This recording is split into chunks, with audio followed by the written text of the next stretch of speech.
días a todos. Para mí es un verdadero placer y una alegría muy especial mi regreso a México, en particular a la UNAM, universidad donde he estado tantas veces. Muchas gracias a la doctora Margarita, en primerísimo lugar, por esta iniciativa que ha tenido lo que será en el fondo un futuro instituto de estudios místicos. Muchas gracias a la doctora Aurelia Vargas y a la doctora Ana Castaño también. Les deseo todo lo mejor. El tema es difícil, pero sí vale la pena insistir. Bien, voy a hablar de una experiencia cúspide que para Giberson constituye un salto evolutivo de la humanidad, el fenómeno místico. Pero yo tengo un problema ab initio. En el fondo me será imposible decir algo de la experiencia per se, porque esta experiencia directa de la unión con el todo o con Dios implica un trance supraverbal y suprarracional. Es radicalmente imposible, entonces, dejar dicho algo del instante supremo en que el ser humano percibe, en un estado alterado de conciencia y más allá de las coordenadas del espacio-tiempo, de la razón, de los sentidos, del lenguaje y del espacio, nada menos que la unión participante con el amor infinito. Muchos místicos, como la Madre Ana de Jesús, que fue la destinataria del cántico espiritual de San Juan de la Cruz, han reverenciado esta experiencia con el silencio. Las palabras imprecisas con las que se ha abordado el misterio del éxtasis transformante, que no es susceptible de verificación racional o científica, hablan por sí solas de la dificultad comunicativa que le es tan propia a la experiencia. Incluso el término misticismo, como recuerda Juan Martín Velasco, ha sido sometido a usos tan variados y utilizado en contextos tan diferentes que resulta ambiguo. Yo sé que en mi país, por ejemplo, tengo aquí varios puertorriqueños, reconocerán que se dice, fulanito no come mucho, él es un místico para comer, le hace que come muy poco. Así que lo usamos en tantos sentidos que me importa mucho poner un poco en perspectiva lo que etimológicamente quiere decir. Etimológicamente, místico proviene de la voz griega místicos, asociada a los misterios iniciáticos y a lo secreto. Deriva del verbo mío, que significa la acción de cerrar los ojos y la boca. El éxtasis hace referencia, de otra parte, a la salida de sí mismo, es decir, al estado de quien queda fuera de las coordenadas de la conciencia normal. Es imposible, pues, comunicar estas experiencias recibidas más allá de las capacidades cognoscitivas normales que todos compartimos en nuestra vigilia habitual. El místico es, pues, un enmudecido. El carácter inenarrable de la cima del éxtasis y del órgano sobrenatural que lo percibe queda asimismo subrayado por lo variado de la nomenclatura con la que los místicos han intentado denominarlo. Eckhart alude a la chispita del alma, Taulero al fondo del alma, Rusbrokio a la supraesencia del alma, mientras que San Agustín, haciéndose eco de Platón, habla del ojo del alma, coincidiendo de cerca con los sufíes que llaman a este órgano de percepción el Ain al-Qalb, el ojo del alma. El místico contemporáneo Ernesto Cardenal experimenta esta misma indefensión expresiva de sus predecesores y solo acierta a decir, y lo cito, en el momento del éxtasis es como si nos naciera un nuevo órgano de percepción. Ustedes saben que Borges, por ejemplo, cuando entra en el Aleph, suplica inspiración para dejar escrito algún símbolo nuevo con el cual urdir una experiencia abarcadora del infinito, por lo tanto imposible de nombrar. Y él alude al Aleph. Y también tiene un cuento llamado el Sahir o el Bahir. Pero esos símbolos del Aleph y el Sahir, dense cuenta que son de pocos centímetros y redondos, es del tamaño de la pupila humana. Por lo tanto, simbólicamente es el ojo del alma. Los místicos que se animan a testimoniar lo que les aconteció más allá del espacio-tiempo intentan, pues, lo imposible, comunicar al lector su experiencia mística infinita. La tarea parece condenada al fracaso porque es imposible traducir un trance suprarracional y sin límites a través de un instrumento racional y limitante, el lenguaje. Este problema es muy antiguo. Ya en el Cratilo, Platón propone una de las primeras críticas del lenguaje y Esta crítica va a continuar intensificada cuando los padres de la Iglesia se plantean a Dios, al Dios vivo, al Dios de la experiencia, como referente de la palabra humana. Clemente de Alejandría y su discípulo Orígenes declaran que el problema es insoluble y su seguidor Plotino lo secunda y lo cito: se nos debe perdonar si al hablar de Dios utilizamos el lenguaje, porque estrictamente hablando no admitimos que sea aplicable para ello. Para Hilario, el obispo de Poitiers, Dios no solo trasciende la palabra, sino que trasciende el pensamiento. Y para San Agustín, esta es una cita que yo adoro, en De Trinitate, refiriéndose a la Trinidad, dice: hablamos de Él, de Dios, no ut illud diceretur, sed neta queretur, no para decirlo, sino por no callar. Maimónides va aún más lejos, al afirmar en su Guía del Extraviado que aquel que se atreve a afirmar los atributos de Dios inconscientemente pierde su fe en Él. El rabino de Córdoba, claro, está cerca de respetuosa abstención del uso del nombre de Dios, el tetragramatón que caracteriza al judaísmo tardío. Santo Tomás evade la alternativa del silencio y se esfuerza en la Suma Teológica por defender la legitimidad del pensamiento especulativo teológico, explicando que las palabras que usamos para referirnos a Dios, por el contrario de las palabras usuales, no expresan la esencia divina tal como esta es en realidad. Este problema de la crítica del lenguaje ha continuado hasta nuestros días. Ustedes recordarán en otros sentidos, pero en este caso filosóficos, a Mautner, a Ludwig Wittgenstein, entre tantos otros, Bertrand Russell y el largo etcétera. Los místicos de todas las épocas y de todas las persuasiones religiosas han sido pues conscientes del problema comunicativo que les aqueja. O cuanto è corto il dire, gemía Dante en el canto 33 de su Paraíso, aceptando que le era imposible decir algo del amor que movía el sol y las demás estrellas, y opta por cerrar apresuradamente su comedia para quedar a solas con su experiencia abismal. San Francisco de Asís solo acertó a decir Deus meus et omnia, Dios mío y todas las cosas, ante la gracia inconmensurable del éxtasis. La soledad fundamental del místico, que no puede comunicar lo que le aconteció, es para María Zambrani, la cito, una soledad sin compañía posible, una soledad sin poros, una soledad incomunicable que hace que la vida sepa a ceniza. Los místicos de Oriente, por su parte, desde las embriagadas casidas de Ibn al-Arabi y de Murcia, en el siglo XIII, hasta el método del Koan del budismo, han hecho de la inefabilidad mística una de sus reflexiones especulativas centrales. El poeta persa Rumi celebra el carácter supralingüístico de la unión transformante y reclama un espacio sagrado para su vivencia de amor sin límites, y dice en un verso muy hermoso: a puerto seguro del necio lenguaje humano, tú y yo. Chuang Tzu se consuela a su vez con un acertijo verbal bajo cuyo ingenio subyace una avasallante lección espiritual. El que lo sabe no lo dice, y el que lo dice es porque no lo sabe. Ustedes saben que la ciencia de hoy, la cuántica, la astrofísica, curiosamente tiene un lenguaje paralelo al de la mística, y sobre esto se está reflexionando mucho. Cardenal tiene libros enteros sobre ello, puesto que en la astrofísica pensemos que Niels Bohr dice: el que piense que entiende la cuántica es exactamente el que no la está entendiendo. Y Einstein, avasallado cuando le preguntan por el origen de la materia, se limita a levantar el deíctico hacia el cielo y callar. Se están acercando esas disciplinas, aunque claro, sabemos que son muy distintas. Intentar la comunicación precisa de este trance, imposible de verificar por vía racional o científica, es pues acometer una tarea imposible. No hay místico auténtico que no lo sepa.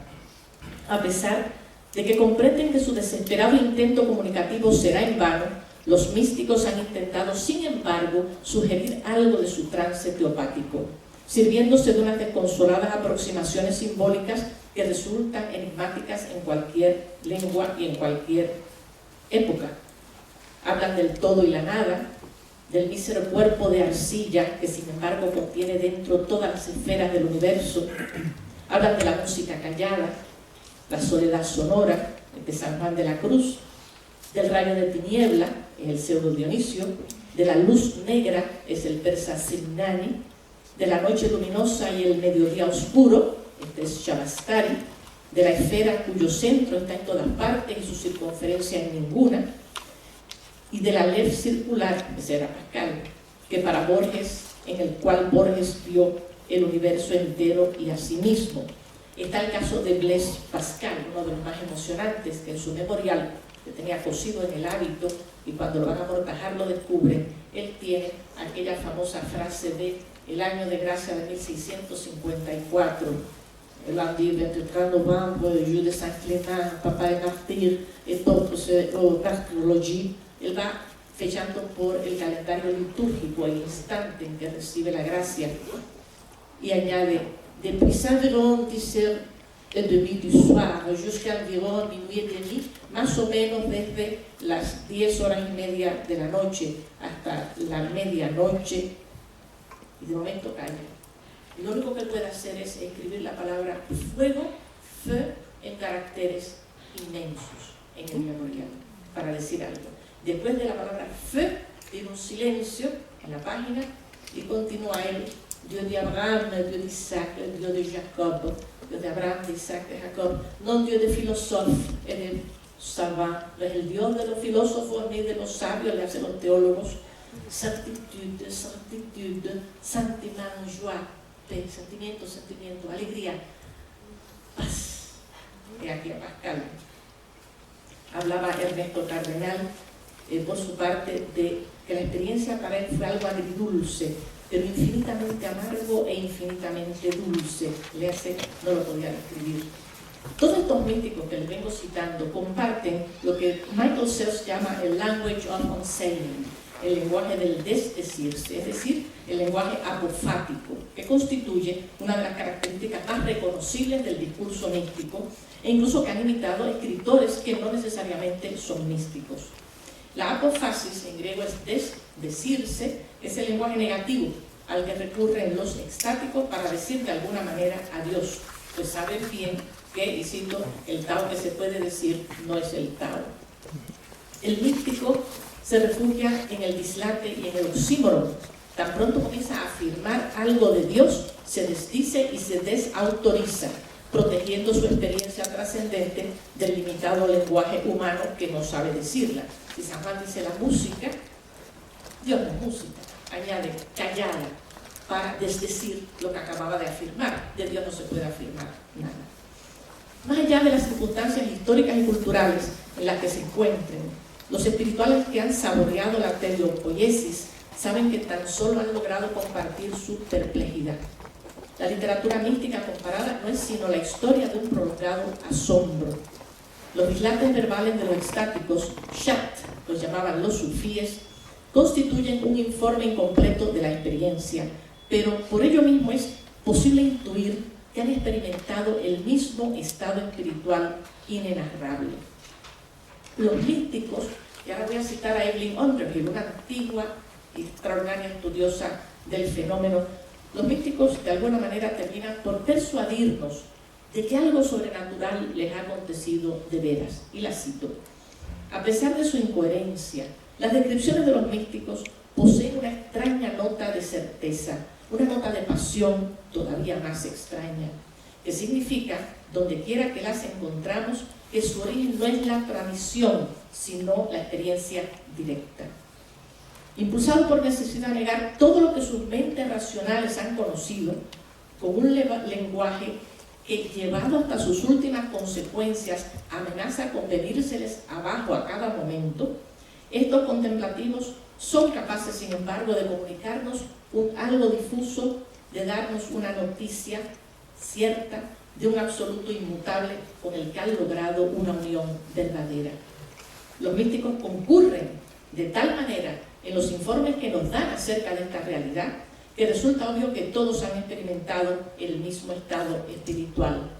Nos encontramos con ellos, aunque sea a mitad de camino, sabemos instintivamente que dicen la verdad y sus palabras evocan en nosotros una nostalgia inacabable.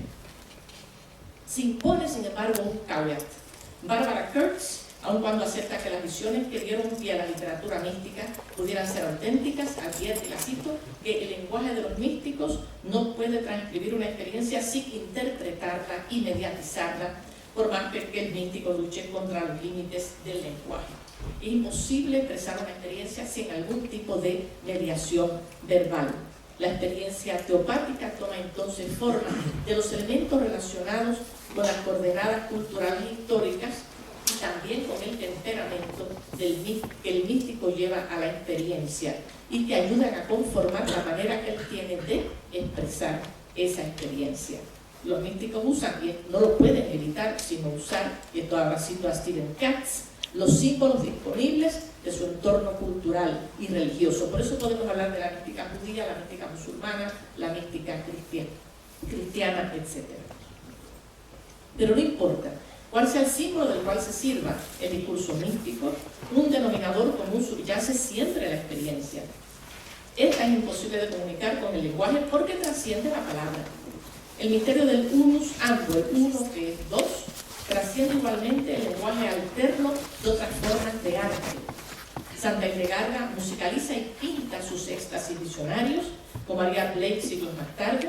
Santa Rosa de Lima intenta ilustrar sus éxtasis con extraños gráficos de corazones de papel circundados con glosas verbales a manera de collage. Los derviches giróvagos danzan embriagados para celebrar lo indecible. Le estoy explicando que la mística no es solo lenguajes, no solo se expresa a través del lenguaje, aunque incompletamente, sino a través de muchas formas de arte.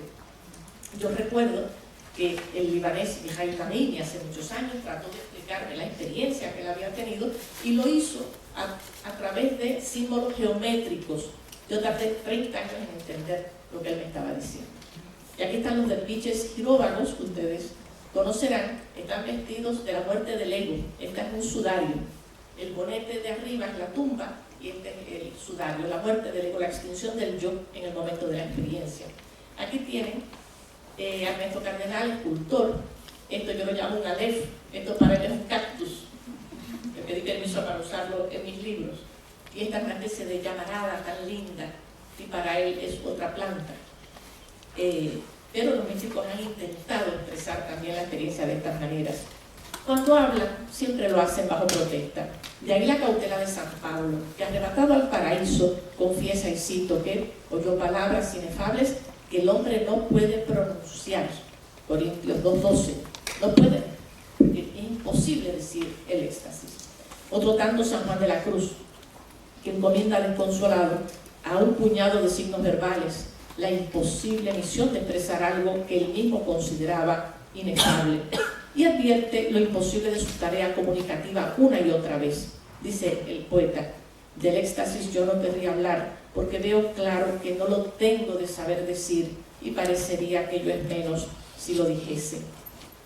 Para el santo Dios no solo no se puede decir, sino que no se puede entender, dice Dios, a quien va el entendimiento, excede el entendimiento, y así es incomprensible al entendimiento. Y por tanto, cuando el entendimiento va entendiendo, no se va llegando a Dios, sino antes apartando.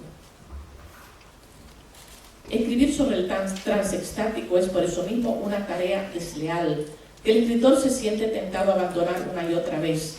Cito a San Juan, los sentidos no perciben el lenguaje de Dios y así en secreto y no lo saben ni lo pueden decir, ni tienen ganas, porque no ven cómo. Thomas Merton secunda a San Juan en el siglo XX. ¿Qué podría decir acerca de la experiencia mística? No quiero construir más muros en torno a ella, no sea que me quede afuera del todo. Cardenal, sumando su voz a la queja inmemorial, compartió conmigo una reflexión melancólica. ¿Cómo explicarle el color azul a un cielo? Salta a la vista que los místicos quedan escindidos, y voy a citar a José equivalente, entre la imposibilidad de decir y la imposibilidad de no decir. Estamos ante una experiencia, por definición, incomunicable, pero que el místico tiene la urgencia de decirla. Ahora les voy a hablar un poco de la teoría, de cómo se ha teorizado sobre esta experiencia. Primero que hay que citar es a William James, al psicólogo y al filósofo pragmático norteamericano, que describe la experiencia de Varieties of Religious Experience, sirviéndose de 4 características particulares. Este esquema de él ha tenido larga fortuna, aunque con variantes lo repiten casi todos los teóricos del misticismo actual, desde Meissner hasta Martín Velasco. La primera cualidad que James advierte en la experiencia es su cualidad inefable. Inefable, no se puede decir nada de ella, literalmente indescriptible e intransferible a quien no la haya experimentado a su vez. Los místicos insisten en que los que no han accedido a la experiencia se acercan a ella de manera incompetente. Jorge Luis Borges tuvo esa experiencia, una experiencia muy repartida. Le dejó dicho a Willis Barnstone, que lo entrevistaba, le dijo: si no se ha tenido la experiencia, no se puede compartir. Es como tratar de explicarle el sabor del café a alguien que nunca haya probado el café.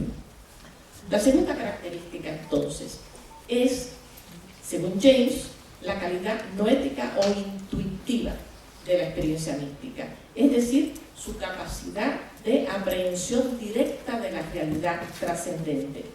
Predomina en ella el aspecto afectivo sobre el intelectual, aunque sin embargo el místico se siente inmerso en un estado cognoscitivo que le permite aprender directamente grandes verdades trascendentes. Es una experiencia de conocimiento abismal. Pero estas verdades que el místico conoce paradojalmente, como no están sujetas al discurrir racional, no las puede explicar luego porque sobrepasan su mente racional. El trance, de otra parte, es efímero, dura por lo general segundos o minutos. El cuerpo, y esto lo hablaba de ellos Santa Teresa muchas veces, se queda anestesiado y rígido, como si los procesos metabólicos bajaran al mínimo. Y por último, sigo citando a James, la experiencia es infusa y pasiva.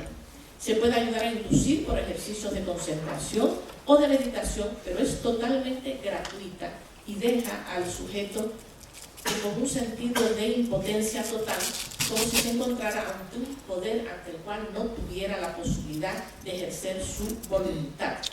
Si se recuerdan las moradas, Teresa hablaba de esa indefensión ante el rapto. Dios era como un hayán, como un gigante que la arrebataba y ella no podía hacer nada. Se trata, pues, de una gracia de carácter trascendente y ultramundano. Los místicos que la han recibido, sin embargo, no suelen estar aquejados de narcisismo en lo que toca a su gracia infusa. Cruz Procchio insiste en que la experiencia no hace santo al que la recibe, y lo cito: es propia de todos los hombres, buenos y malos, pero está allí sin duda el principio de toda santidad y bienaventuranza. Ernesto Cardenal lo secunda al sentir que Dios lo susurra, y esto es un poema muy aleccionador: no te escogí porque fueras santo o con madera de santo, santos he tenido demasiados, te escogí para variar. Y argumenta Ernesto con su humildad admirable, zanjando para siempre toda duda al respecto. Esto me lo dijo en una carta hace muchos años: a veces Dios nos da la experiencia a los más débiles, que somos quienes más la necesitamos. Borges, que la tuvo, y saben ustedes que era agnóstico, se sentía muy cohibido de hablar de esto. Y una vez le preguntaron, a la luz de su literatura, que están obviamente de preocupación mística: Borges, ¿es usted místico? Y él decía: yo místico, pero si yo soy un argentino. Eso fue incompatible. Dorothy Sölle, la teóloga alemana, por su parte, cree que la inefabilidad a secas no es suficiente para garantizar una experiencia mística auténtica y reclama que esta nunca puede contradecir la ética. De manera que todos los críticos contemporáneos de esta experiencia van hablando de distintos ángulos. Muchos estudiosos, como les he dicho, han matizado el antiguo esquema con el que James describe la experiencia mística. Martín Velasco, por ejemplo, eleva a categoría quinta una dimensión que el filósofo pragmático James atendía por separado. El místico adjudica a su experiencia un significado de radical importancia, ya que modifica para siempre su vida espiritual y personal. Es interesante que el místico siente que su vida cambia para siempre. Decía Raimundo Pánica que la experiencia mística imprime un carácter indeleble. Por eso mismo la mística no tiene en toda su historia un solo renegado. El que es místico nunca dejará de decir: no, yo no soy místico. Nunca se arrepentirá. Pone su mano en el fuego por esa experiencia.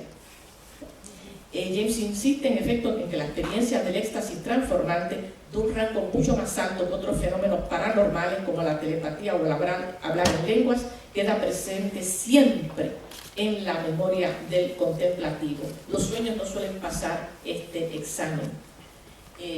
Yo les voy a decir también que enseguida tenemos que diferenciar las experiencias místicas auténticas de otros fenómenos paranormales muy usuales: telepatía, hablar en lenguas, levitación, traslación astral, dislocación. Esos son fenómenos muy usuales en la humanidad, pero no constituyen la experiencia como tal.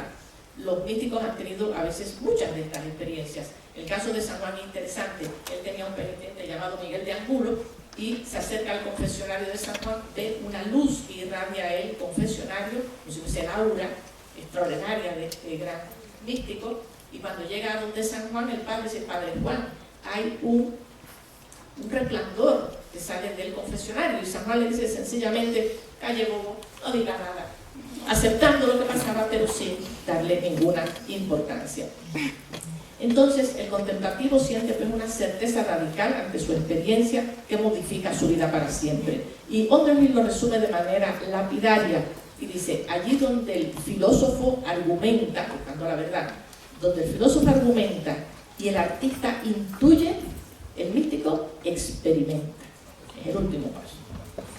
Los teóricos del misticismo, por su parte, también han explicado el camino espiritual sirviéndose por etapas. Onderhill advierte que se trata de un simple mapa sinóptico del que los contemplativos se sirven para dar una idea aproximada de lo que puede ocurrir en el proceso del desarrollo espiritual, que es muy complejo y que varía de persona a persona. Los espirituales nunca pretenden que las etapas se cumplan en orden sucesivo, o a veces ni siquiera se cumplen. Teniendo esto en mente, vale la pena poner al día este mapa teórico del cual seguramente ustedes han oído hablar.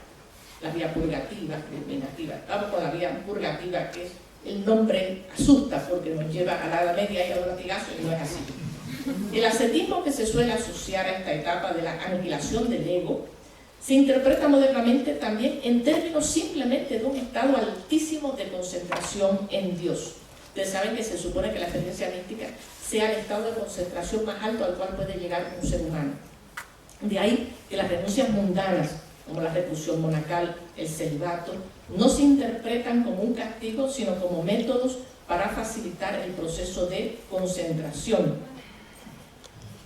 Muchas personas concentran mejor fuera de un monasterio que dentro del monasterio. El místico renuncia a las cosas creadas, no porque sean malas, simplemente porque lo pueden distraer del estado de concentración. Ahora bien, cada cultura religiosa interpreta la concentración y las distracciones a su manera. En el cristianismo solemos pensar que la castidad y la renuncia alejan al contemplativo de las distracciones del mundo, pero el místico musulmán, el sufí, lo que hace justamente, les va a extrañar, hacer el amor con su esposa para quedar libre de distracción y poder llevar oración contemplativa, para quedar libre de cualquier distracción. Así es que van a lo mismo, a concentrar, pero esto nos da mucha humildad cultural, ¿verdad? Cada uno desde su propia cultura. Existen, de otra parte, métodos inmemoriales en todas las religiones para coadyuvar a la centralización máxima de la vida espiritual. Recordemos los ejercicios respiratorios acompasados que propone el budismo zen, pero Ignacio de Loyola y Juan de los Ángeles también. Las mantras repetitivas del rosario de los cristianos. El rezar el rosario es para olvidar las palabras que se pronuncian y caer en estado alfa. El dhikr de los musulmanes, que es repetir la ilaha illallah, repetir las jaculatorias a Dios. Otros lo hacen a través de la contemplación de la naturaleza, como los poetas místicos ingleses, simplemente estados que nos ayudan a concentrar. Bien. La primera etapa purgativa ya saben que simplemente es concentrar. La segunda vía del itinerario místico se denomina iluminativa, se asocia con la experiencia extática misma, y esta es la etapa que cantan los poetas y los artistas con su lenguaje apofático balbuceante. Esta es la etapa en la cual ya yo me he detenido bastante, es el éxtasis místico mismo. Decía San Juan de la Cruz, cómo cantar en tierra extranjera los cánticos de Yahvé, sabiendo que no podía, pero intentando hacerlo. Y decía, en el fondo, solo el que por ello pasa lo sabrá sentir, mas no decir. Algunos contemplativos, aunque no todos, pasan a experimentar lo que a continuación se considera la etapa de la noche oscura del alma. Se trata de una temporada de aridez, de desconsuelo espiritual casi insoportable, pero siempre muy aleccionadora para el espiritual, porque es una etapa de crecimiento. Teresa de Jesús se refiere una y otra vez a los tormentos y a las dudas que acontecen en esta difícil etapa del itinerario místico. Esta fue la etapa que padeció Santa Teresita de Lisieux en su lecho de muerte, cuando sintió flaquear su fe, para luego entender que sus dudas religiosas la habían hermanado con la angustia de los no creyentes para siempre. Modernamente esta etapa se asocia también con una depresión, un estado de agotamiento espiritual. El alma ha vivido de manera tan exacerbada ciertas experiencias que la sobrecoge un estado alterno de desolación, pero no es una depresión clínica a secas, es una crisis de crecimiento. La tuvo Madre Teresa de Calcuta. Si ustedes han leído sus cartas, que son impresionantes, habla de este estado de noche oscura que le duró décadas. Toda la obra de ella en Calcuta la hizo bajo este estado. Ella envidiaba a sus monjas que podían tener la gracia de rezar y de creer. Ella estaba en este estado de crisis de fe. Los directores espirituales la consuelan, la leccionan, la hacen leer a San Juan de la Cruz y ella termina entendiendo que ella tenía que ministrar a los más pobres de la tierra, no solo físicamente ayudarlos con alimento, con cuidado, sino tomar todas esas energías de desolación, de sufrimiento de los pobres y echárselas encima para co-redimirlos, un estado como de co-redención. Esto se conoce mucho, por ejemplo, en el budismo zen, los grandes maestros lo hacen. De aquí el espiritual, de esta noche oscura del alma, que no todos la tienen. Dice Cardenal, hay místicos del júbilo que nunca la pasan. Pero de aquí se pasa a la vía unitiva, que Santa Teresa la llama matrimonio espiritual. En esta morada se asume de manera profunda la experiencia mística, que se convierte en el centro absoluto de la vida espiritual. El místico se instala en una vida subspecie eternitatis y a una su voluntad completamente con la de Dios, y su oración queda restringida a un rotundo fiat voluntas tua, hágase tu voluntad. Una etapa de suprema madurez espiritual. El místico ni siquiera pide que se repita el regalo del éxtasis, se queda desasido de todo. Santa Teresa comparaba esta experiencia de matrimonio con los esponsales. Los esponsales era la palabra para el compromiso matrimonial, decía ella. El compromiso matrimonial con Dios es la persona que tiene una experiencia mística. Es como dos velas encendidas que se unen y esa llama se vuelve una, pero se pueden volver a desunir. El místico que no asume su experiencia no crece con la experiencia. Pero el matrimonio espiritual implica esa manera de el momento en que cae agua sobre un río, llueve sobre el río y ya es imposible separar el agua del río del agua de la lluvia. Matrimonio. Bueno, el carácter punitivo de la experiencia mística. Esto es una parte muy delicada. Todos los enamorados, los místicos no son sino enamorados en estado superlativo, reconocen que el norte último del amor es la fusión total con el objeto amado, el cese de la dualidad y de la herejía de la separación. Petrarca lo hemos dicho mucho antes, que San Juan, en la culminación última del amor, la amante en la mata se transforma. San Juan le robó eso a Petrarca, el Triunfus Cupidinis. Para acceder a esta transformación amorosa, intuida en el amor neoplatónico y experimentada en el éxtasis, hay que rendir el ser. Pues por eso precisamente, por lo que en los momentos culminantes del amor se intuye la muerte, el eros y el tánatos son imposibles de disociar de la vividura extrema del amor, porque la persona se anula, se apaga el ego para vivir en otro. En esta esfera de las nupcias físicas, la transformación en uno de los enamorados es imposible, porque la carne es separadora, como nos recuerda Marsilio Ficino. Es decir, en el estado místico se funde totalmente el alma con Dios. Es de transformación. De ahí que Cardenal evoca en La vida en el amor la dulzura dolorosa que nos producen las cosas bellas. Dice, los seres humanos somos ánforas rotas, que no nos podemos contentar con una belleza que tenga límites. Solo nos consolamos con Dios, porque paradojalmente solo a Él lo podemos poseer totalmente. Son muchos los místicos que han celebrado este misterio supremo, en que el observador y el observado devienen uno, en unión participante. Plotino, las Enéadas, dice, el alma ve de pronto al uno en sí mismo, no hay nada que los separe, no son ya dos sino uno. Las Upanishads, de la misma manera que los ríos se pierden en la mar, así el místico, libre de forma, se pierde en la persona celestial. Huinemi, siglo VIII. Nuestra propia naturaleza es el Buda de la iluminación, el Buda en nosotros que habita en el espíritu y hemos de esforzarnos por alcanzar la budeidad de nuestra alma. Estamos ante la versión oriental del mandato de San Agustín, no li foras ire, ¿se acuerdan? No quieras ir fuera, in te ipsum redi, vuelve a ti mismo, en el interior del hombre habita la verdad. Y así entendemos el Génesis 1:27. Dios hizo al hombre a su imagen y semejanza, no porque Dios fuera antropomórfico, sino porque compartimos la naturaleza divina. Ibn al-Arabi articula esta verdad con gracia poética. Cuando aparece mi amado, ¿con qué ojo he de mirarle? Con el suyo, no con el mío, porque nadie lo ve sino él mismo. Para aleccionar sobre esta verdad, el persa Attar acuña en el siglo II el símbolo del simurg, que luego Borges retoma. En la conferencia de los pájaros nos habla del pájaro rey llamado simurg. Cientos de pájaros van a buscarlo en un vuelo largo que dura miles de años, muy penoso, hasta que quedan reducidos a 30 pájaros. En el instante en que están ante el palacio del simurg, los 30 pájaros, en el momento en que lo van a ver, el descubrimiento, el chispazo de la luz. Ellos descubren que ellos eran el simurg que tanto buscaban. En persa, simurg quiere decir pájaro rey y 30 pájaros. Por eso es que los brahmanes se saludan con el namaste, inclinándoles. Yo saludo al Dios que hay en ti y yo saludo al Dios que hay en ti. Es imposible enunciar el tú. Muchos embriagados de amor, como Bistami y Mansur Hallaj, aludieron a la misma entrega jubilosa del ser con dichos desconcertantes. San Juan los llamaba dislates. Bistami decía, en algo que suena a una autoalabanza lindante en la herejía, en vez de Subhanallah, alabado sea a Dios, Subhani, alabado sea yo, en el momento de la unión. Y Hallaj decía, Anal-Haq, yo soy la verdad. Claro, hoy entendemos y suavizamos los alcances de lo que quisieron decir estos místicos, que en su éxtasis sintieron que participaban momentáneamente de la esencia divina.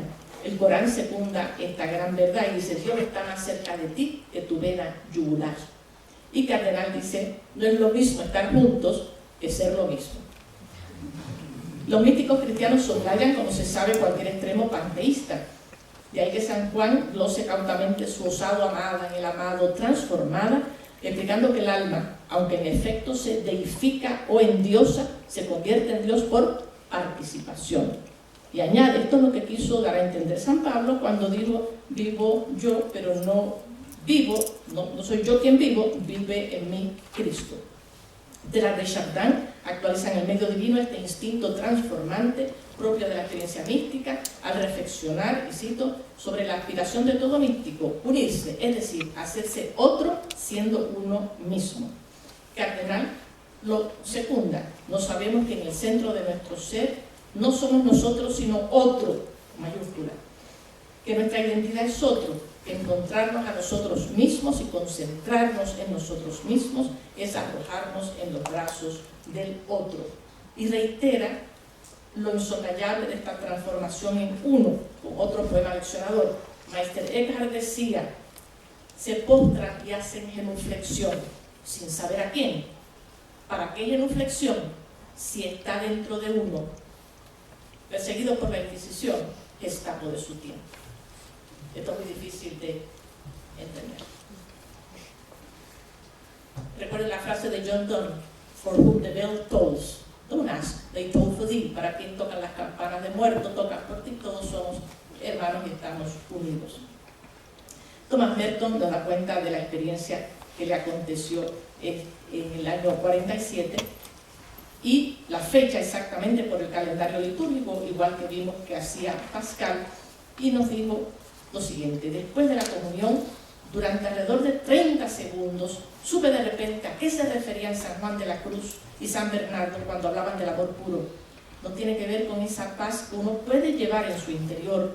Uno no descansa, porque uno sencillamente ya no es. No importa cuán absorto uno esté en esa paz, todas las funciones del ser, en las que uno advierte su propia existencia, son laboriosas y monótonas y arduas y recuerdan a la esclavitud de Egipto, comparadas con esa libertad a través de cuya puerta entré por aquel medio minuto que me basta ahora para toda una vida. Aquello duró medio minuto.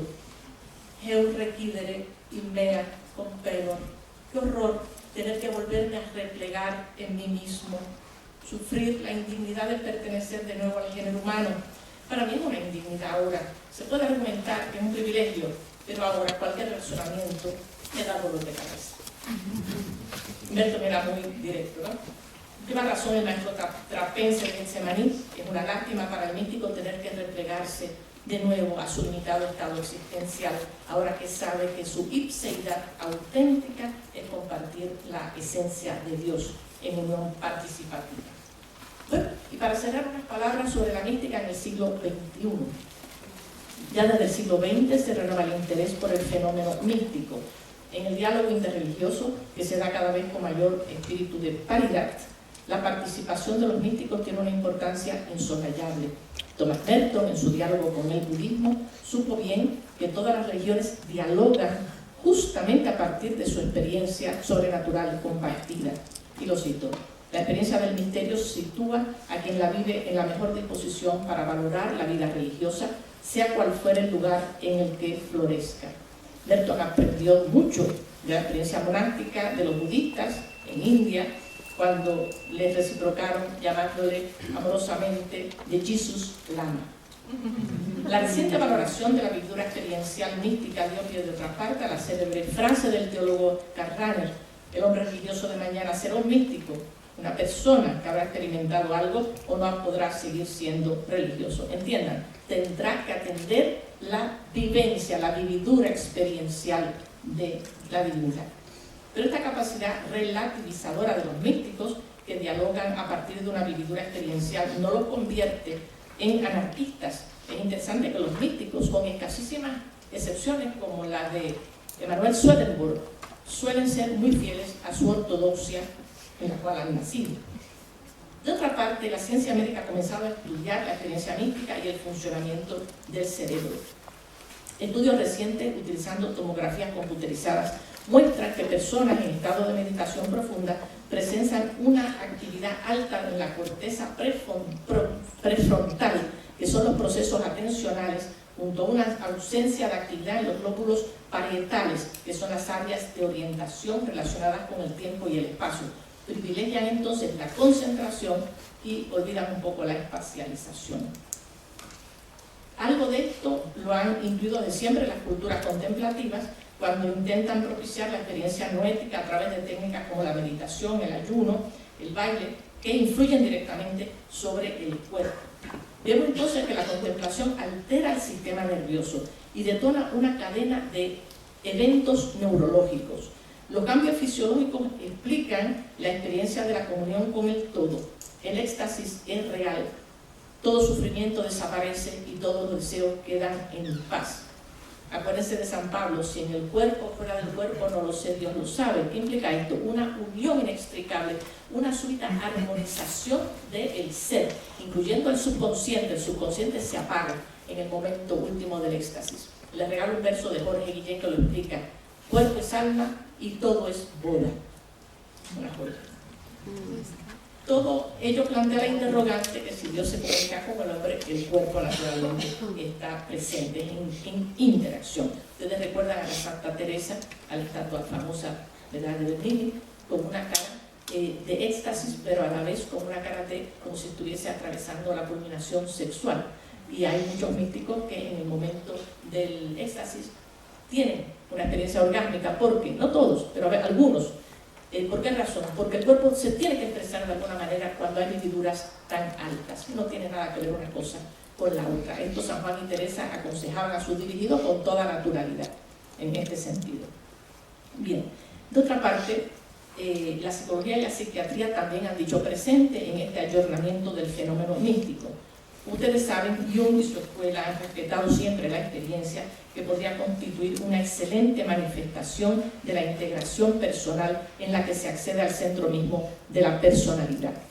La escuela freudiana, en cambio, vio en la experiencia una regresión patológica. Psiquiatras como Leuba consideran que el éxtasis es un trance histérico producto de la necesidad de estima propia y de la insatisfacción de los impulsos sexuales. Estos estudios, curiosamente, no tomaban en cuenta las repercusiones de estos estados alterados de conciencia en la vida de los sujetos y tendían a unificar, a identificar al drogadicto o al desequilibrado con el contemplativo. Miren, la diferencia es clara, esto sí que lo tenemos que aprender. El filósofo James había refutado con vehemencia las teorías que hacían derivar la religiosidad del instinto sexual o de necesidades afectivas insatisfechas. Desconfió de los argumentos de sus colegas que explicaban la vivencia de San Pablo como una descarga epiléptica o la de Teresa como una afección histérica, sin negar la dependencia de la conciencia con estados orgánicos. No consideró que estas explicaciones positivistas zanjaran el valor espiritual de determinadas experiencias espirituales. Él dijo, la clave es la clave que dieron los antiguos místicos, San Juan, Teresa, etc. La diferencia entre una persona que tiene estados alterados de conciencia por estupefacientes o por disfunción mental y un místico es por sus obras los conoceréis. Eso es bien importante.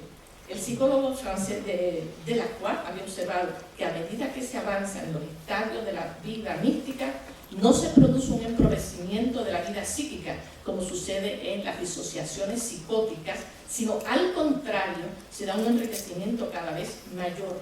El místico carece de la amargura o de la calma resignada de los psicóticos. Berkeley a su vez destaca que en los estados místicos no encontramos los trastornos de pensamiento presentes en la psicosis. La calidad de las relaciones humanas de los místicos y su entorno los distingue de los casos patológicos. El místico es una persona normal y funcional. La psicología transpersonal de nuestros días también intenta valorar la experiencia.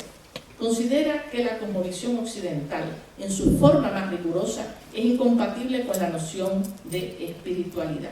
En un universo donde solo lo material y medible es real, toda actividad religiosa y mística se entendía como una inmadurez emocional o psicosis. Pero pensadores como Nasser concurren con estas ideas desde otros ángulos. Es interesante que, refiriéndose este filósofo persa a los argumentos de Descartes, que eliminaba las posibilidades cognoscitivas del ser humano al plano corpóreo de la realidad, decía, esto constituye the most intelligent way of being intelligent. La manera más poco inteligente de ser inteligente, porque no se aceptaba que ninguna otra faceta de la percepción humana pudiese ser real. Como decía Bergson, la vida del espíritu tiene este problema, que no es mensurable, como puede ser la ciencia. La óptica psicoanalítica, más adecuada para el estudio de los procesos psíquicos que acaecen en este tipo de experiencias, también se comienza a replantear la experiencia mística. Recordemos a Meissner, Ana María Risuto, a Vermeer en Francia, tantos otros.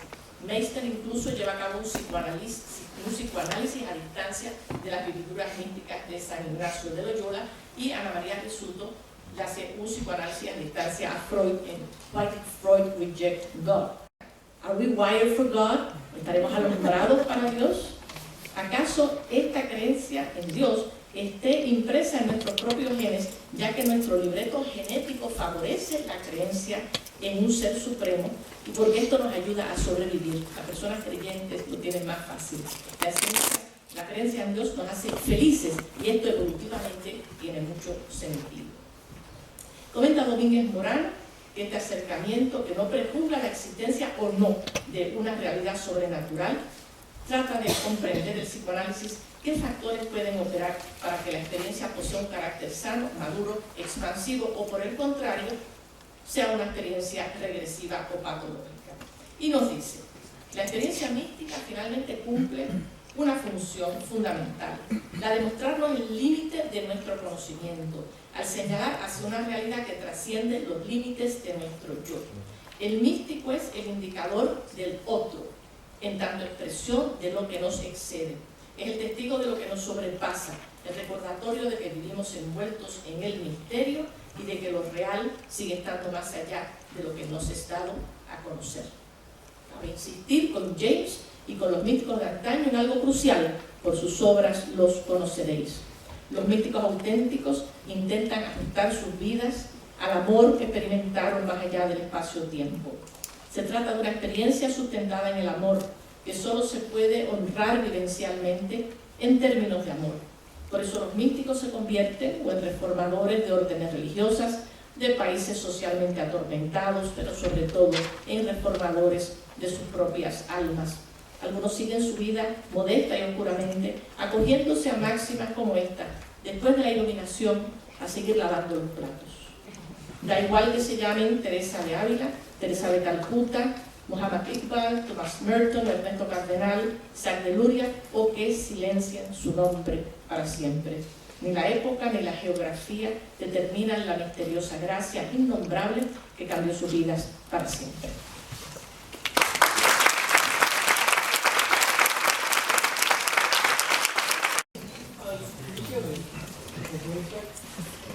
Recuerdo que comentó que, no sé si usted lo momento, decía claramente que es un salto evolutivo de la humanidad. ¿Podría decir algo más? ¿Por qué? En este sentido, lo que estaría diciendo, a quien yo les estaba citando a ustedes era Henri Bergson. Exacto, Bergson, como ustedes saben, es un hombre que reflexionó muchísimo sobre la espiritualidad profunda y las experiencias de tipo místico. Él además investigó mucho el ocultismo. Cuando él dice salto evolutivo en la humanidad, él se refiere a esto: es la experiencia más alta al cual puede aspirar una persona humana, el ser humano. Es la experiencia más profunda, más armonizante, de mayor concentración de todas las facultades más altas del ser. Por eso decía, parecería que esto implica un salto evolutivo en la humanidad. Es decir, que un místico es algo así como el portavoz de un salto gigantesco de las posibilidades del ser humano. Creo que en ese sentido personal. Sí, gracias. Yo me dedico al psicoanálisis. ¡Ah, qué bien! Y difiero de la lectura que he hecho. Muy bien. Freud en particular, la referencia se la doy precisa para que lo pueda consultar, es el final de la conferencia 32 de las nuevas conferencias. Habla de lo que se puede alcanzar en el final de un análisis cuando dice él, el yo adviene, donde ello estaba, yo debo advenir. Es la frase, digamos, capital vos va soll werden. Dice, eso es una experiencia equivalente a una experiencia mística. Entonces, no hay ningún sesgo peyorativo con respecto al misticismo de Freud en ese aspecto, porque el análisis llegaría ahí. Y es un punto que Lacan rescata plenamente, hablando de Freud, dice, el discurso más racional del mundo, llevado hasta su límite místico. Y hay un tratamiento de Lacan del misticismo a lo largo de todo su recorrido, muy delicado, muy exquisito, que vincula siempre con el final de análisis. Ahora hay un trabajo en particular de Joanna Lush sobre el amor Lacan, con una forma de amor puro. Entonces, hay un costado de la elaboración muy actual del psicoanálisis que se interesa en el misticismo, de ninguna manera bajo una óptica psicopatológica. Eso, en efecto, actualmente, sobre todo las revisiones que se le están haciendo a Freud, pienso en Meissner sobre todo, y textos como Why Did Freud Reject God, de Risuto, están haciendo una reflexión, una reelaboración de todo esto. Había algo en, sobre todo, la manera de trabajar el psicoanálisis de los freudianos típicos de hace muchos años, que cuando venía una persona con una experiencia que argumentaba era sobrenatural, realmente la declaraban patológica. Sí, sí. Esto yo se lo puedo garantizar. Sí. Y entonces, esta modulación, cita Lacan con toda razón, este refinamiento del rescate de una experiencia que puede resultar muy nutritiva para la persona, pero sin que necesariamente el psicoanálisis se defina sobre ello al nivel que lo haría la teología mística. A mí me parece algo muy sano que un psicoanalista respete lo que le está sucediendo a la persona, siempre y cuando esto sea nutritivo para la persona. Porque claro, yo pienso que en todo monasterio o en toda dirección espiritual hay que trabajar con la psicología. Yo soy inmensamente respetuosa de este campo. Me decía Cardenal, bueno, ahora en todos los monasterios lo primero que hay es un psicoanalista para determinar patologías evidentes, de otras experiencias que pueden ser nutritivas. Y yo creo que en el fondo es qué es sano para una persona. Y le damos la nomenclatura dependiendo de la escuela psicoanalítica de paso, pero lo más importante es eso. ¿Qué hace una persona con una experiencia? Me interesa mucho lo que dijo y después charlaremos muchísimo.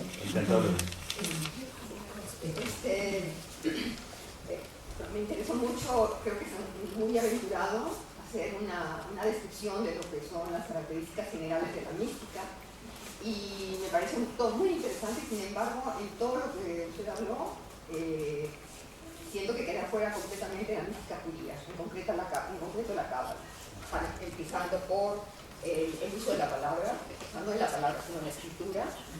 En la cábala Dios no habla, escribe. Entonces es una teoría de la escritura, y la única forma de llegar a esta éxtasis místico es o a través de la lectura e interpretación del texto sagrado. Por eso cuando leen, hay algo que leeré mañana, no voy a hacer la conferencia, pero donde dice que balancean su cuerpo cuando rezan, ¿no?, los judíos, y que bueno, se rezan porque tienen frente a la parte femenina de Dios y están teniendo relaciones sexuales con ellos, y que la otra parte, para poder tener acceso a la divinidad, desgraciadamente las mujeres no lo tenemos, pero lo tratan muy bien, pero es el hombre que en el momento del orgasmo, el hombre es el que llega a ver esto de ver a Dios, ¿no? Aparentemente solamente se da en el hombre, es ver a la Shekhinah, a la parte femenina de Dios. Y entonces yo siempre he visto en la mística judía, particularmente en la cábala, toda una teoría mística del cuerpo, no la descorporalización, sino por el contrario, sino una exacerbación del cuerpo como placer, que ese placer del cuerpo es justamente lo que nos lleva al éxtasis místico. Perdón. No, me parecía interesantísimo. Yo aquí he dado ejemplos de una manera un poco arbitraria, porque en la totalidad de mi trabajo cito mucho el Zohar. La cábala es algo que a mí me interesa muchísimo, la he trabajado para estos fines. Por ejemplo, el lenguaje apofático de la cábala, cuando el séptimo palacio ya no tiene forma ni imagen, o los sejalot de la ascensión a través de los 7 palacios, los cánticos sobre esta ascensión. Y creo que usted aquí tiene mucha razón. Cada escuela mística es muy distinta entre sí. Yo les diferencia con mucho rigor los aspectos fundamentales que podrían caracterizar la mística judía de la mística cristiana. Por ejemplo, toda esta celebración del cuerpo. Tenemos el cantar de los cantares como la máxima expresión en la cual los cabalistas también se basan. Y en efecto es muy distinta, son escuelas distintas. Y yo diría que el verso de Guillén, que yo cité, cuerpo es alma y todo es boda, parecería nacido también de estas disciplinas cabalísticas. En efecto, son distintas, son diversas. El enfoque tanto corpóreo como racional de la cábala,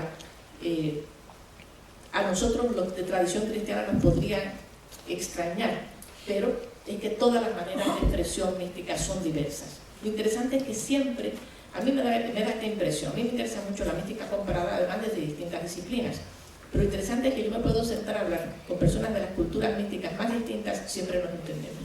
Algo subyace esta experiencia, que puede por todas las diferencias culturales, que va más allá de las diferencias culturales. Es algo que no existe en la cultura, en la cábala, que es la mística judía, es la pasividad. El estado místico es un estado activo, permanentemente.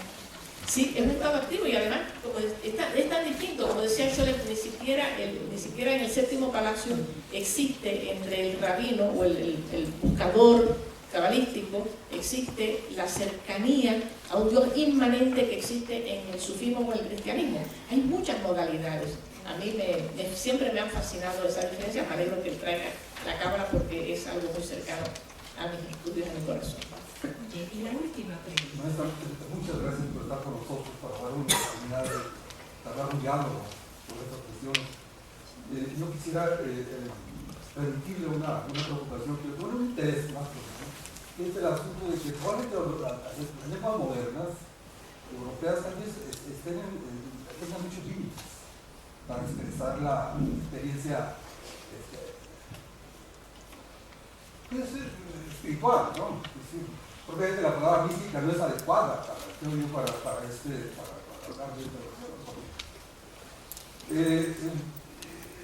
en el fondo, lo que se trata es simplemente de una relación profunda con el ser, ¿no? En particular, me parece que por ejemplo, la cita de las letras en el idioma árabe, ¿verdad?, es algo que conlleva una reflexión profunda sobre el asunto de las posibilidades del lenguaje para la referencia. Por ejemplo, cuando dice el Corán, la sacar ¿verdad?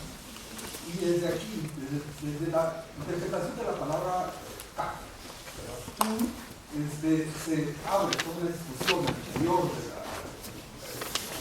historia islámica, teología, etc. Yo hago otra reflexión sobre esto. Pues nuestro gusto no es así, libre de una europeo, no estarán en grandes distracciones para este asunto. Yo creo que sí. Yo creo que hay grandes limitaciones.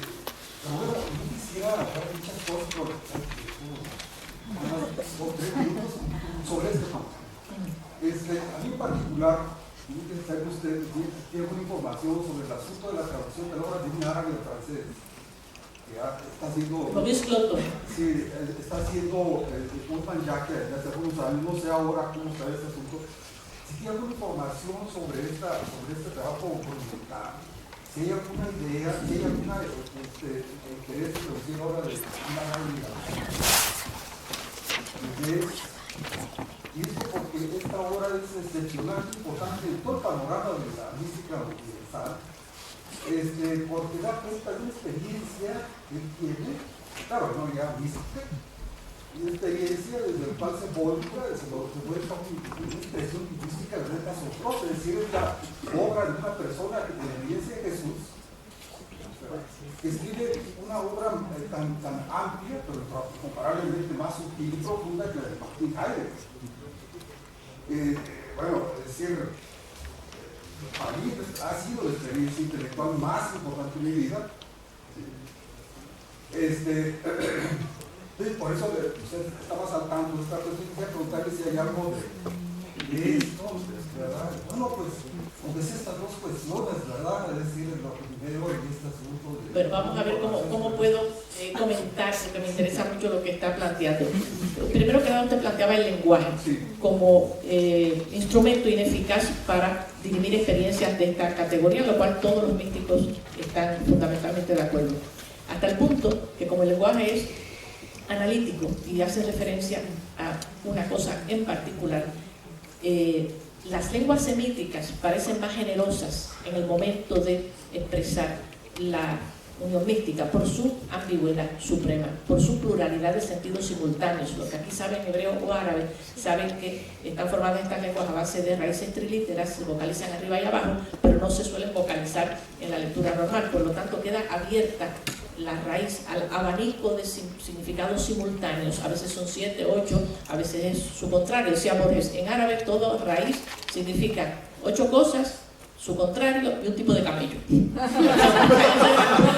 Bromas de Borges, pero lo cierto es que lenguas ambiguas que nos permitan multiplicidad de significados son más generosas para tratar de transmitir de alguna manera todos los matices y el dinamismo propio de una experiencia de este tipo. San Juan de la Cruz instintivamente hace usa el lenguaje como si él fuera un hebreo o un musulmán, en el sentido que cuando comenta el cántico de la noche tal, cada palabra va a tener, y la da en las glosas aclaratorias, 5 y 6 y 7 sentidos, incluso contrarios entre sí.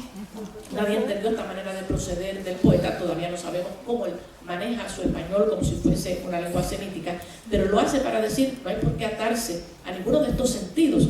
Esta lengua queda abierta entonces en total estado de disponibilidad y no hay que atenerse a ninguna de ellas, creando por lo tanto un lenguaje potencialmente infinito. Si yo digo que esta es mesa, pero es alondra y es pájaro y es montaña y es lluvia, estoy desconceptualizando el lenguaje, pero lo estoy abriendo. Eso es lo que hizo San Juan de la Cruz. Los sufíes tenían un lenguaje que ellos inventaron llamado el Bal-A y Balam, que era un lenguaje donde toda persona podía proponer un significado aleatorio para cada palabra. Por lo tanto, era un lenguaje, claro, era un lenguaje inútil porque no era un lenguaje analítico, pero era un lenguaje que todos podían aportar, un lenguaje infinito, en total estado de disponibilidad. Estos son metáforas muy bellas para el hecho que el lenguaje no da para traducir una experiencia así. Pero, en efecto, las lenguas semíticas tienen más generosidad expresiva por su ambigüedad. Me estaba hablando entonces de las traducciones de Ibn al-Arabi.